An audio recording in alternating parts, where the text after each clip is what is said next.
एक बार की बात है, एक बूढ़े इंसानों का ट्रिप हिमालय पे घूमने के लिए निकला था। सबकी उम्र 50 साल से ऊपर की थी। तब तक एक इंसान को एक महात्मा का आश्रम दिखाई देता है। उसने सुन रखा था कि हिमालय में बहुत से ऐसे महात्मा रहते हैं जिनके पास बहुत सारी बीमारियों का समाधान है। इसी इरादे से वो उनके पास जाता है। आश्रम के अंदर उसको एक महात्मा दिखाई देते हैं। जो महात्मा काफी ध्यान मुद्रा में एक पैर के नीचे ध्यान कर रहे थे। वो उनके पास जाता है और उनको प्रणाम करता है और कहता है, महात्मा बुरा न माने तो मैं आपसे एक बात पूछूं। मैं काफी दूर से आया हूं। महात्मा कहते हैं, बेझिझक तुम पूछो, क्या बात है। वह बताता है कि मैं पेशे से एक व्यापारी हूं, लेकिन मुझे चैन से नींद नहीं आती। मैं जब भी सोने जाता हूं मेरे दिमाग में बहुत सारे ख्याल आने लगते हैं। दिमाग तरह तरह की बातें सोचता है। दिन भर भले ही कोई ख्याल आए या ना आए, लेकिन रात को सोते वक्त फालतू अक्सर ख्याल हमें परेशान करते हैं और उन विचारों में ही कब 2-3 घंटे निकल जाते हैं पता नहीं लगते। मन में काफी उलझन रहती है और न चाहते हुए भी हमें नींद नहीं आती। एक तो दिन भर थके रहते हैं, ऊपर से रात को जब सोने का वक्त होता है तो उस टाइम भी नींद नहीं आती। अब आप इसका उपाय बताइए कि गहरी नींद का रहस्य क्या है और हम कैसे चिंता मुक्त होकर चैन से सो सकते हैं। महात्मा मुस्कुराए और बोले, तुम्हें पता है इंसान के जीवन का सबसे बड़ा खुशी का राज नींद है।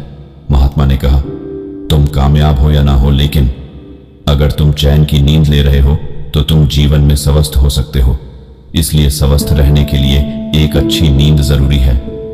अगर इंसान सही तरीके से सो नहीं सकता तो उसकी सुबह कभी भी अच्छी हो नहीं सकती। वो सुबह सुबह तनाव में उठेगा और उसका सर भारी सा होगा। वो फिर कैसे चिंता मुक्त होकर अपने दिन की शुरुआत करेगा, जिसकी वजह से उसका पूरा दिन यूं ही बेकार चला जाता है। इसीलिए अगर चैन की नींद नहीं है तो जीवन में तुम जितना भी धन दौलत या खुशियां बटोरने की कोशिश कर लो, तुम्हारे हाथ कुछ सुकून नहीं आने वाला। इसीलिए अच्छी नींद जरूरी है। बड़े बड़े राजा महाराजा जिनके पास अपार संपत्ति और धन होते हुए भी वो कभी भी चैन की नींद सो न सके। इसीलिए चिंता मुक्त जीवन और चैन की नींद का बड़ा ही आपस में गहरा संबंध है। ये बढ़े ही तकदीर वालों को मिलती है। उस इंसान ने कहा, महात्मा आप ही बताइए, आखिर हम कैसे चैन की नींद सो सकते हैं, क्योंकि मैं बहुत परेशान हूं। महात्मा ने कहा, चलो ठीक है, मैं तुम्हें आज गहरी नींद के रहस्य के बारे में बताता हूं। आशा है कि तुम जीवन में हमेशा इस बात को याद रखोगे और तुम चैन की नींद सो पाओगे। महात्मा ने कहा, क्या तुम आज रात के लिए हमारे आश्रम में रुक सकते हो? उस दिन बोला, हाँ बिल्कुल, मैं आपके आश्रम में रुक सकता हूं। रात हो गई। वो महात्मा उसे अपने आश्रम में ले गए। वो इंसान चुपचाप बैठ के उनके दिनचर्या देखने लगा। वो बड़े ही प्यार से अपने बर्तनों को धो रहे थे, फिर सब्जियों को काटे और उन्हें चूल्हे पर पका के सादा भोजन करके बड़ी ही चैन की नींद के साथ अपनी कुटिया में जाकर सो गए। उसे भी भोजन कराया, बिस्तर दिया, हालांकि उसे नींद नहीं आ रही थी। वो तो ये सोच रहा था कि महात्मा इतना सादा भोजन करके कैसे चैन की नींद सो जाते हैं। देखो, हिल तक नहीं रहे। 2-3 घंटे बीत गए, लेकिन वो सिर्फ महात्मा के बारे में और उनके आश्रम के बारे में ही सोच रहा कि कितना शांत आश्रम है, कितने हरे भरे पेड़ है, चहचहाती चिड़िया, सादा भोजन, सिंपल सा बिस्तर, छोटी सी झोपड़ी, और उसमें महाराज कैसे चैन की नींद ले रहे हैं। और एक हमारे पास इतना धन संपत्ति होते हुए भी सब कुछ मिलकर भी चैन की नींद नहीं आती। महात्मा ने उसे बोला था कि अगली सुबह उठूंगा तो मैं तुम्हें तुम्हारे सवालों का जवाब दूंगा। वो सिर्फ सुबह के इंतजार में था कि महात्मा सुबह उठेंगे और मुझे मेरे सवालों का जवाब देंगे। रात के 12-1 बजने वाले थे और उसे आज भी नींद नहीं आ रही थी। उससे रहा नहीं गया। उसने सोचा, क्यों ना मैं इनका आश्रम में भ्रमण ही कर लूं। इसी इरादे से वो आश्रम में भ्रमण करने के लिए निकल पड़ा। करीब जाकर देखा तो महात्मा एकटक सिर्फ एक तरह अपना मुंह करके बड़े ही चैन की नींद से सो रहे थे। उनके चेहरे पर ऐसी एम शांति थी, ऐसी शांति जैसे कि कई सालों से नींद में है, और वो बेफिक्र होकर बिना किसी सोते हुए एकटक देखने ही लगा। और फिर उसे लगा कि अब उसे भी जाके सो जाना चाहिए, लेकिन उसे रात को नींद नहीं आई और पूरी रात भर वो इंसान जागता ही रह गया। अंत में सुबह हो गई। महात्मा उठे और अपना दिनचर्या शुरू कर दिए। स्नान, ध्यान, पूजा पाठ सब करने के बाद थोड़ा सा नाश्ता करके जब वो फ्री हुए तो उस इंसान को भी थोड़ा सा नाश्ता परोसा और उसके पास आकर आराम से बैठ गए और मुस्कुराते हुए बोले, क्या बात है, आपको नींद नहीं आई? हमें लग रहा है कि आप रात को सोए नहीं, हमें ऐसा प्रतीत क्यों हो रहा है? उस इंसान ने बोला, आपने बिल्कुल सही समझा, मैं रात को सोया नहीं हूं। मैं रात भर बस इन्हीं सब चीजों के बारे में सोचता रह गया और मुझे नींद आई ही नहीं। महात्मा ने कहा, आप इसे खाइए, उसके बाद हम आपके सवालों का जवाब देते हैं। महात्मा ने कहा, गहरी नींद का सिर्फ एक ही रिश्ता है। महात्मा ने कहा, मैं आपको एक कहानी सुनाता हूं, आप इस कहानी को ध्यान से सुनिए। हमारे आश्रम में गुरु थे, वो जब भी सोते थे वो सिर्फ एक दिशा में होकर सो जाते थे, मतलब पूरी रात वो हिलते भी नहीं थे। जिस अवस्था में वो रात को सोते उसी अवस्था में सुबह उठते थे। मैं उस समय बहुत छोटा था और आश्रम में नया नया आया था। मेरे से रहा नहीं गया और एक दिन ठीक यही 12:01 बज रहे थे। मैं उनके पास गया और सवाल पूछने के इरादे से उनके पास बैठ गया। वो सो तो रहे थे लेकिन फिर भी मैं उन्हें जगाया और बोला कि महात्मा, आप ऐसे कैसे सोते हैं? जिस अवस्था में सो रहे हैं सुबह भी उसी अवस्था में उठ जाते हैं। आप रात को हिलते भी नहीं हैं, आप ऐसे कैसे सोते हैं? और आपके इस गहरी नींद का रहस्य क्या है? आप मुझे कृपा करके इन सब चीजों के बारे में बताइए। तब महात्मा बोले, एक साधारण इंसान और एक योगी की नींद में बहुत फर्क होता है। एक साधारण इंसान की नींद और एक महात्मा की नींद, दोनों में समानता नहीं है। हम जब सोते हैं तो हम सारी चिंताओं का त्याग कर देते हैं। हम बस सिर्फ सोने के इरादे से यहाँ पर लेट जाते हैं। हम मन में फालतू ख्यालों को लाते ही नहीं। आध्यात्मिक नींद और एक साधारण नींद, दोनों में बहुत फर्क है। एक साधारण इंसान का कोई समय निर्धारित नहीं होता। जब वो सोता है उस वक्त भी काम में होता है। जब वह ध्यान करता है उस वक्त भी वो काम के बारे में सोचता रहता है। उसके विचार कभी रुकते ही नहीं। अब जिसके विचार ही नहीं रुकेंगे वो भला जीवन में शांत कैसे हो सकता है? जीवन के आखिरी पल में भी वो कुछ न कुछ सोचता ही रहता है। देखो, सोचना मन का स्वभाव है, लेकिन हर वक्त सोचना इंसान को बीमार कर देता है। इसीलिए इंसान को सही से नींद नहीं आती। लेकिन जब इंसान चिंता मुक्त होता है तो उसका मन हल्का होता है और जिस अवस्था में होता है वो उसी अवस्था में सो जाता है और उसी अवस्था में उठता भी है, ठीक एक छोटे बच्चे के समान। और उसके सुबह काफी ताजगी के साथ, एक ऊर्जा के साथ शुरू होती है और वो कभी नहीं थकता। अब मैं तुम्हें जो बता रहा हूं उन बातों को ध्यान से सुनो। सोने का सही तरीका में से सबसे पहली बड़ी गलती होती है वो है तुम्हारा शयन कक्ष, यानी सोने की एक खास जगह। शयन कक्ष का मतलब यह है कि हमें जहां सोना होता है हम वहीं पे खाना खाते हैं, वहीं पे बातें करते हैं, वहीं पे बहुत सारी क्रियाएं करते हैं, जिसकी वजह से दिमाग उस शयन कक्ष को भी एक आम जगह मान लेता है। तुम बस ये बात सोचकर देखो, मान लो तुम्हें एक ऐसा कमरा दिया जाए जिसका उपयोग सिर्फ सोने के लिए किया जाए। जैसे ही तुम सो के सुबह बाहर निकलो उसके बाद तो दरवाजा को बंद कर दिया जाए। उस कमरे में बस एक आरामदायक एक चटाई बिछाई हो, पीने के लिए ठंडा पानी हो, और उस रूम में और उस कमरे में तुम सोने के बाद दोबारा दिन में कभी प्रवेश कर ही नहीं सकते। तुम उस कमरे में तभी प्रवेश कर पाओगे जब तुम्हारा सोने का वक्त होगा, यानी रात को तुम्हें उस कमरे की चाबी दी जाए। तुम सोचो, कमरे में जाने से पहले तुम्हारी सारी चीजें ले ली जाएं, सिर्फ कपड़ों के सिवाय तुम्हारे पास कुछ भी ना हो। अब तुम उस कमरे में क्या करोगे? जाते ही तुम्हें उस कमरे में नींद आ जाएगी, क्योंकि तुम्हारे पास करने के लिए कोई काम नहीं होगा। इसीलिए सोने की जगह का सिर्फ नींद के लिए ही उपयोग की जानी चाहिए। तभी दिमाग को लगेगा ये जगह सिर्फ सोने के लिए ही बनी है, और जैसे तुम उस जगह पे जाओगे तुम्हें तुरंत नींद आ जाएगी। दूसरी ओर सबसे बड़ी गलती, नियमित नींद काल, यानी सोने के समय को निर्धारित करो।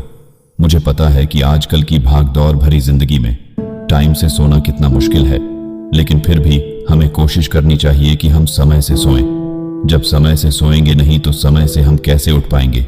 इंसान के शरीर को खुश रहने के लिए और स्वस्थ रहने के लिए एक नियमित टाइम के लिए नींद जरूरी है, क्योंकि जब हम नींद में होते हैं तो हमारा दिमाग हमारी हेल्प करता है, और तुम बिना टाइम के सोते हो, बिना टाइम के उठते हो, तो फिर भला सही से नींद कैसे आएगी? तीसरी गलती, एक निश्चित तय समय पर रात को सोना और एक तय समय पर सुबह उठना आपको आपके शरीर के स्वाभाविक सोने व जागने के क्रम से तालमेल बनाने में मदद करता है। ज्यादातर लोगों को 6-8 घंटे सोने की आदत होती है, इसलिए अपने सोने और जागने के समय को निश्चित कर लें। दिन में सोना अनिद्रा को बढ़ाता है, अतः इससे बचें, और अगर बहुत जरूरी हो तो दिन में कम समय के लिए सोएं। क्या आपको ध्यान है कि 20 मिनट का ध्यान आपको 8 घंटे की नींद से भी अधिक गहरा विश्राम दे सकता है? खुद नियमित ध्यान को आजमाएं और बदलाव को अनुभव करें। 20 मिनट आंख बंद कर बैठकर ध्यान के बाद न केवल आप पुष्प के जैसे ताजा अनुभव करेंगे, बल्कि रात की नींद की गुणवत्ता में भी सुधार का अनुभव करेंगे। Screen time. आजकल के दौर में हर कोई सोशल मीडिया चलाता है और हर कोई फोन देखते देखते ही सोने की कोशिश करता है, लेकिन ये चीजें गलत है। रात का वक्त सिर्फ सोने के लिए बना होता है, इसीलिए रात के वक्त में ज्यादा रोशनी आंखों को अक्सर भ्रमित करती है। इसीलिए ज्यादा फोन देखना हमारे स्वास्थ्य के लिए हानिकारक है। तुम एक काम करना, तुम कभी फोन की जगह कोई किताब को पढ़ते पढ़ते सोने की कोशिश करना। तुम देखोगे, तुम जैसे ही किताब खोलोगे तुम्हें पढ़ते पढ़ते नींद आ जाएगी। इसीलिए ये एक अच्छा उपाय हो सकता है कि तुम फोन की जगह किताब को पढ़ते पढ़ते सोने की आदत डालो। सही खान पान। आजकल के समय में लोग कुछ भी खा लेते हैं, जो मन में आता है बाहर की चीजें खरीद के खा लेते हैं। उन्हें नहीं पता, लेकिन ये चीजें भी सही से न सोने में जिम्मेदार है। तुम फालतू की चीजें खाओगे जो पाचन क्रिया में काफी दखल अंदाजी करती है और जिसे शरीर सही से पचा नहीं पाते। इसीलिए सोने के कम से कम 3 घंटा या 4 घंटा पहले तुम्हें भोजन कर लेना चाहिए, वो भी सादा भोजन और उचित भोजन। तुम फालतू की चीजें खाओगे तो भला कैसे तुम्हें नींद आएगी? और जब तक पेट पाचन क्रिया कर रहा होता है तब तक तुम भला कैसे सो पाओगे? इसीलिए इस बात का भी तुम ध्यान रखो। तुम हल्की चीजें, हर्बल चीजें, आयुर्वेदिक चीजें खा सकते हो जो तुम्हारे पेट के लिए हल्का हो। ज्यादा हैवी या ज्यादा मसालेदार भोजन करके तुम कभी भी चैन की नींद नहीं सो सकते, क्योंकि जब तक वो पाचन क्रिया समाप्त नहीं होगी तब तक तुम्हें चैन की नींद नहीं आएगी। और नींद आ भी गई तो सुबह को तुम्हारा पेट खराब हो सकता है। आपको अपने भोजन का समय ठीक करना होगा, विशेष रूप से सांझ के भोजन का। पाचन तंत्र की अपनी एक प्राकृतिक लय है जो शाम को धीमी हो जाती है। देर से भोजन करने से पाचन तंत्र पर जोर पड़ता है और शरीर को अतिरिक्त काम करना पड़ता है, जबकि उस समय उसे आराम करना चाहिए। उत्तेजक आहार से बचें। शाम के समय हल्का और आसानी से पचने वाला सात्विक आहार ही लें। दूध, मक्खन, फल, सब्जी और अनाज पाचन तंत्र के लिए सौम्य होते हैं और निद्रा के लिए सहयोगी भी। इसीलिए इन बातों का ध्यान दो कि सोते वक्त कभी भी मसालेदार या ज्यादा हेवी भोजन करके मत सो, नहीं तो तुम बीमार हो जाओगे। अगर तुम यह क्रिया 21 दिन तक लगातार अपना लेते हो तो तुम खुद देखोगे कि तुम्हारा दिनचर्या बदल रही है और तुम आराम की नींद ले पा रहे हो। माहौल ऐसा बनाए जिसमें आपको आसानी से नींद आ जाए। आपके आराम करने वाले देख रहा हूं कि तुम कुछ दिनों से काफी परेशान से लग रहे हो। उसने गुरुदेव से पूछा कि आपकी इस चिंता मुक्त जीवन और आपके चेहरे पर इस असीम शांति का राज क्या है। मैं जानना चाहता हूं कि आप हमेशा खुश कैसे रहते हैं। क्या आपको कभी चिंता नहीं होती या आप कभी दुखी नहीं होते? आप ऐसे चिंता मुक्त कैसे सोते हैं? गुरुदेव ने बोला, अब मैं तुम्हें जो बता रहा हूं तुम उसे ध्यान से सुनो, और ये चीज रात को सोने से पहले ठीक 5 मिनट के लिए तुम्हें करना है। उसने पूछा, गुरुदेव, आखिरी रात को सोने से पहले ही क्यों, और आखिरी 5 मिनट तक ही क्यों करना है? गुरुदेव ने बोला, तुम मेरी बातों को ध्यान से सुनो, क्योंकि यह बातें तुम्हारी जिंदगी बदलने वाली है। रात को सोने से पूर्व 5 मिनट तक तुम अगर इस काम को करोगे तो तुम्हें जिंदगी में हर वो चीज मिलेंगे जो तुम चाहते हो। धन, दौलत, शोहरत, असीम शांति और खुशियां सब कुछ तुम्हें मिलेगी। लेकिन इसके लिए बस नियम यही है कि तुम्हें यह काम करना पड़ेगा। उसने बोला, जी गुरुदेव, आप जो बताएं मैं उसे करने की जरूर कोशिश करूंगा। उन्होंने बोला, ठीक है, फिर तो मेरी बातों को ध्यान नहीं सुनो। आज मैं तुमको मस्तिष्क के असीम शक्तियां के बारे में अवगत कराने जा रहा हूं कि तुम्हारे दिमाग के पास कितनी शक्ति है। मैं अगर तुमसे कहूं कि इस ब्रह्मांड की सबसे महान और सबसे अनमोल और शक्तिशाली तज अगर कोई वस्तु है तो है तुम्हारा दिमाग। काम करने के नजरिए से हमारे दिमाग के 2 भाग होते हैं, conscious brain and subconscious brain. 1. Conscious brain, brain का यह हिस्सा हमारे कंट्रोल में होता है। जो भी देख, सुन और समझ पा रहे हैं वह कॉन्शियस ब्रेन की वजह से ही हो रहा है। जब हम सो जाते हैं तो यह भी सो जाता है। सबकॉन्शियस ब्रेन का यह पार्ट हमारे कंट्रोल में नहीं होता। जब हम सो जाते हैं यह तब भी जगता है। सपने आदि इसी की वजह से आते हैं। चेतन मन और अवचेतन मन को एक उदाहरण द्वारा समझा जा सकता है। जब भी कोई व्यक्ति पहली बार साइकिल चलाना सीख रहा होता है तो उसे साइकिल को ध्यानपूर्वक नियंत्रित करना होता है। शुरुआत में वह संतुलन नहीं बना पाता और थोड़ा डरा हुआ भी रहता है, लेकिन कुछ दिनों बाद जब वह साइकिल चलाना सीख जाता है तो अब उसे साइकिल को नियंत्रित करने के बारे में सोचने की भी आवश्यकता नहीं होती। अब साइकिल अपने आप नियंत्रित हो जाती है और अब तो वह मित्रों के साथ बातचीत करते हुए या कोई और कार्य करते हुए भी साइकिल चला सकता है। ऐसा क्यों होता है? शुरुआत में जब व्यक्ति पहली बार साइकिल चलाना सीख रहा होता है तो वह अपना चेतन मन, कॉन्शियस माइंड इस्तेमाल कर रहा होता है, लेकिन जब वह बार बार साइकिल चलाने की प्रैक्टिस करता है तो अब यह अनुभव उसके अवचेतन मन में संग्रहित, स्टोर होने शुरू जाते हैं और धीरे धीरे अवचेतन मन चेतन मन की जगह ले लेता है। हमारा अवचेतन मन एक ऑटो पायलट सिस्टम की तरह है जो अपने आप स्वचालित तरीके से कार्य करता है। सभी स्वचालित कार्यों जैसे सांस लेना, दिल धड़कना आदि कार्य अवचेतन मन के द्वारा ही किए जाते हैं। हमारी आदतें एवं रोजमर्रा के सभी कार्यों में अवचेतन मन का महत्वपूर्ण योगदान होता है। हमारे हर एक विचार का हमारे अवचेतन मन पर महत्वपूर्ण प्रभाव पड़ता है, या ये कह सकते हैं कि हम जो कुछ भी सोचते हैं या करते हैं उससे हमारे अवचेतन मन की प्रोग्रामिंग होती जाती है और फिर बाद में धीरे धीरे अवचेतन मन उस कार्य को नियंत्रित करने लगता है। हमारी आदतों और धारणाओं का निर्माण भी ऐसे ही होता है और बाद में वह आदत स्वचालित रूप से अवचेतन मन के द्वारा नियंत्रित होती है। यह हम पर निर्भर करता है कि हम अपने अवचेतन मन की प्रोग्रामिंग कैसे करते हैं। एक बार प्रोग्रामिंग हो जाने के बाद अवचेतन मन उसी के अनुसार कार्य करने लगता है, चाहे वह कार्य गलत हो या सही। चेतन मन, कॉन्शियस माइंड को विचारों का चौकीदार या गेटकीपर भी कहा जा सकता है। दरअसल हमारा हर विचार एक बीज की तरह है और हमारा अवचेतन मन एक बगीचे की तरह है। हमारा चेतन मन यह निर्णय करता है कि अवचेतन मन में कौन सा बीज बोना है और कौन सा नहीं।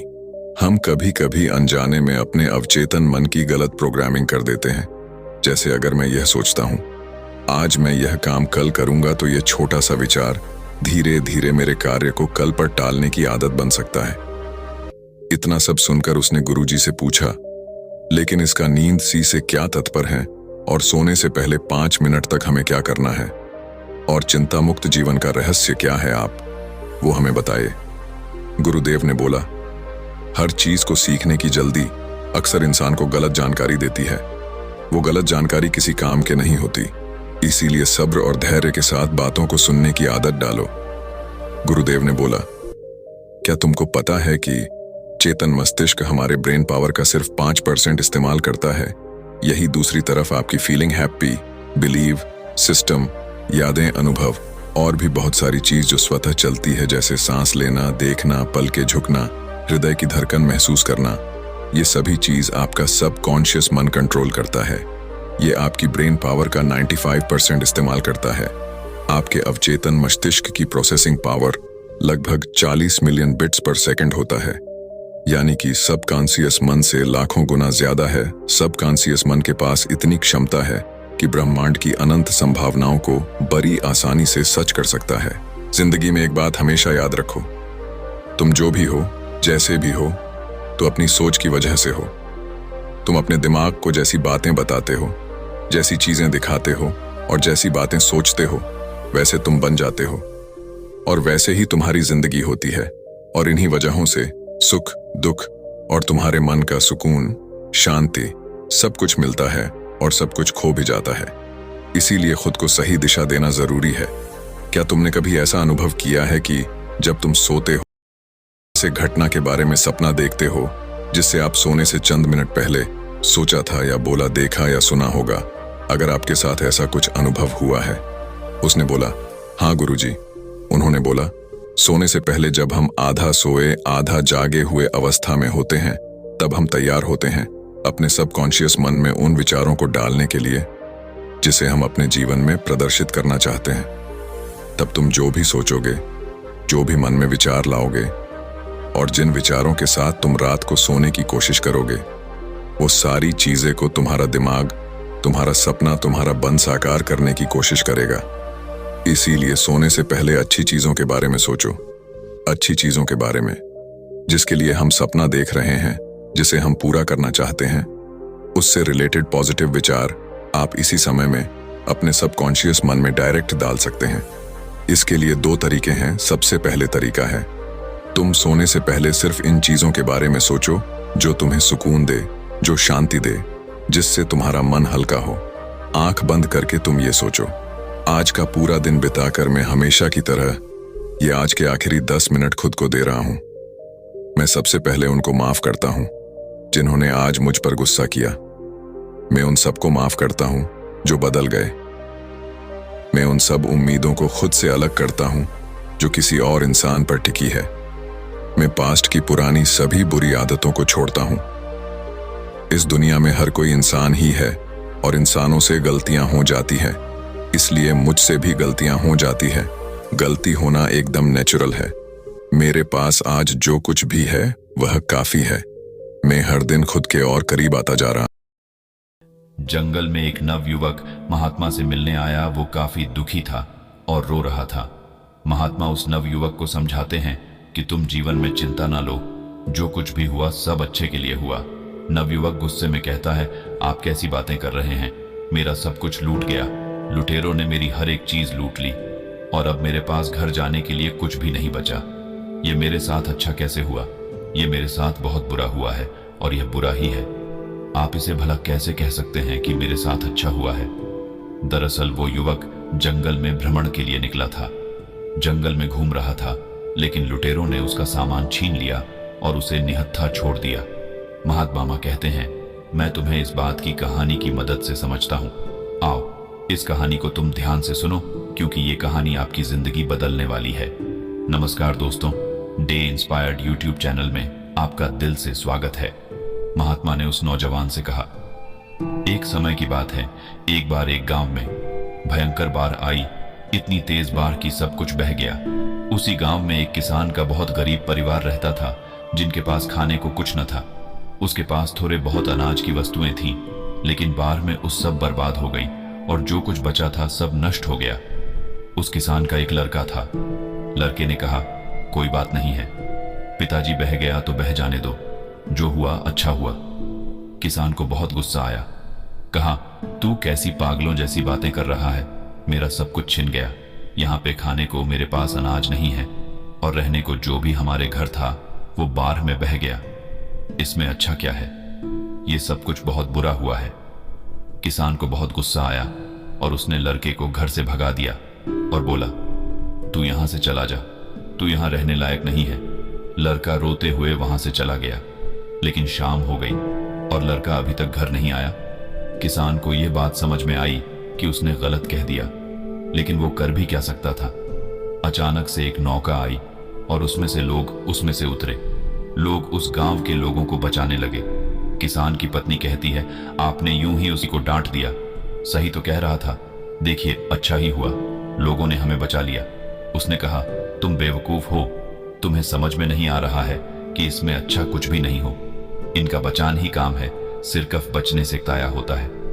अभी इन्होंने बचा लिया, लेकिन हमारे पास खाने को भोजन नहीं, नहीं रहने को घर है। हम कहां रहेंगे, क्या खाएंगे? क्या इसका कोई हल है? किसान की पत्नी ने कहा, पैसे नहीं है तो क्या हुआ, आप इतनी परेशानी क्यों लग रहा है? किसान बोला, दरअसल बात पैसों की नहीं है। उस घर में एक पोटली थी। इस पोटली बहुत ही खास चीज रखी थी, वो भी बाढ़ में बह गई। अब मेरे पास कुछ भी नहीं बचा। किसान की पत्नी बोली, ऐसा क्या था उस पोटली में? किसान ने कहा, मैं तुम्हें अवश्य बताता, लेकिन अब जब वो है ही नहीं तो उसको बताने का क्या तात्पर्य? धीरे धीरे समय गुजरता रहा। उस किसान ने लोगों से मांगकर जीवन यापन करना शुरू किया, लेकिन ऐसा भला कब तक काम चलता? इस साल उसे खेतों में भी अच्छी फसल नहीं लगी थी। वो बहुत परेशान और चिंतित था। उसे कुछ समझ नहीं आ रहा था, क्या करा जाए। एक शाम को अपनी पत्नी से बैठकर बातें कर रहा था तो उसकी पत्नी ने बोला, चिंता करने से क्या होगा, आप नगर में जाके कोई और काम तलाश क्यों नहीं करते हैं? थोड़े समय बाद कुछ न कुछ रोजी रोटी के लिए धन इकट्ठा तो हो ही जाएगा, उसी के सहारे हम अपना काम चला लेंगे। आप परेशान मत होइए, मैं भी बगल के घरों में जाकर काम किया करूंगी। कुछ धन तो आएगा, इससे जीवन जीना आसान हो जाएंगे। किसान ने कहा, बात तो सही है। अगले दिन वह किसान काम की तलाश में शहर गया। नगर हर गलियों में कुछ काम ढूंढने लगा कि कोई उससे कोई काम दे, लेकिन कहीं किसी ने कोई काम नहीं दिया। अब वो चिंता की मारे और परेशान होने लगा कि कैसे काम चलेगा और कैसे अपने परिवार का पालन पोषण करेगा। उसके पास घर नहीं है। उसने जैसे तैसे करके बाढ़ के जाने के बाद घास फूस से छोटा सा घर बनाया था। एक दिन किसान अपने खेतों में फसलों को देख रहा था, क्योंकि इस साल फसल भी अच्छी नहीं लगी थी। इसलिए इस बात को सोचकर चिंतित हो रहा था कि इस साल फसल ने भी साथ नहीं दिया। मेरा एक लड़का, वो भी घर छोड़कर चला गया। मैं तो हर तरह से अनाथ हो गया हूं। ऊपर से वो कह रहा है कि जो हुआ अच्छा हुआ। ये भला अच्छा कैसे हो सकता है? उसकी पत्नी उसे फिर समझती है, क्या आप फालतू में चिंता कर रहे हो? आप फिर से कोशिश करो, काम कहीं ना कहीं कुछ ना कुछ तो मिल ही जाएगा ना। अब घर पे बैठ के रोने से अच्छा है आप कुछ ना कुछ कोशिश किया करो, क्योंकि क्या पता कुछ काम हाथ लग जाए। किसान को उसकी पत्नी की बात ठीक लगी और अगले दिन वो फिर काम की तलाश में निकल पड़ा। अगले दिन फिर प्रातःकाल वो काम की तलाश में नगर में निकला, लेकिन इस बार भी उससे कोई भी काम हाथ नहीं लगा और फिर निराश हुए घर लौटा। वो घर लौटने वाला था कि रास्ते में उसे फिर एक महात्मा मिले और बोले, क्या बात है, तुम क्यों परेशान हो रहे हो?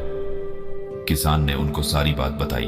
दरअसल बाढ़ में मेरा सारा घर बह गया और मेरे पास खाने को अनाज नहीं, रहने को घर नहीं। छोटा सा घर मैंने कैसे भी करके बनाया है और फिर भी मैं जीवन बड़ी मुश्किल से गुजार कर रहा हूं।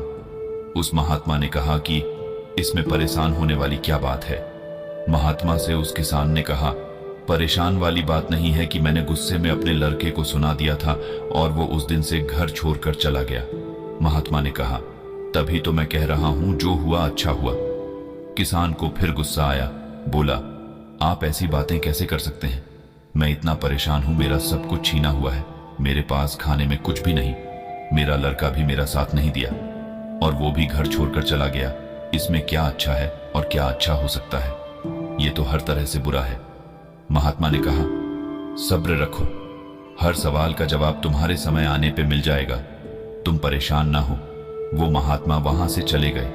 किसान को फिर अफसोस हुआ कि महात्मा को देने के लिए उसके पास कुछ भी नहीं है, लेकिन वो उस रात को ये सोच के हैरान था कि आखिर जो होता है अच्छे के लिए कैसे होता है। मेरे साथ तो अच्छा हुआ ही नहीं, लेकिन अगले दिन वो फिर काम की तलाश में वो नगर में निकल जाता है। लेकिन इस बार किस्मत उसकी सही होती है और उसे एक बड़े सेठ के घर में उसे करने के लिए कुछ काम मिल जाता है। सेठ बड़े दयालु होते हैं और वहां पे पैसे भी कोई दिक्कत नहीं है। वो सेठ कहते हैं, और तुम्हें कोई दिक्कत है तो मेरे घर पे बगल में एक मकान खाली पड़ा है, तुम वहां पे रह सकते हो। किसान ने कहा, नहीं नहीं, मैं आपका बहुत आभारी हूं, मैं वहीं ठीक हूं। उसने अच्छी तनख्वाह पे उस किसान को काम पर रख लिया। अब वो किसान और उसकी पत्नी बहुत खुश थे। अगले दिन रात को उसका दरवाजा एक लड़के ने खटखटाया। उन्होंने दरवाजा खोला और देखें, हैरान रह गए कि एक लड़का लंबी सीकर और बड़ा सा बैग ली दरवाजे के सामने खड़ा था। किसान बिल्कुल आश्चर्यचकित रह गया। उसे समझ में नहीं आई है कौन है। लड़के ने बोला, पापा, मैं हूं आपका लड़का। वो हैरान रह गया, आखिर ये कैसे हुआ? ये क्या चमत्कार है? लड़की ने बोला, आपने घर बदल लिया, हमें बताया नहीं। मैंने गांव वालों से पूछा तो उन्होंने बताया कि अब हमारा घर यहाँ पे है। दरअसल मैं उस दिन यहाँ से निकलकर दूर शहर में काम की तलाश में निकला था और मुझे वहां पे कहाँ मिल गया और मैं वहीं पर व्यापार करने लगा और उस व्यापार में मुझे बहुत मुनाफा हुआ और आज उसकी बदौलत मैं आपसे मिलने आया हूं। और मैं आपको बता दूं, मैंने वहां पे नगर में एक और घर बनवा लिया है। किसान खुशी के मारे कूदने लगा। उसे समझ में आ गया। लड़के ने कहा, पापा, मैंने कहा था ना, जो होता है अच्छे के लिए होता है। अगर मैं उस दिन बाहर नहीं आई होती और इन सब कुछ बहा नहीं होता तो क्या पता ये बात मैं आपसे बोलता नहीं। अगर ये बात मैं ना बोलता तो आप मुझे घर से बाहर नहीं भगाते और ना ही मैं रोजगार के लिए नगर में तलाश करता। किसान ने कहा,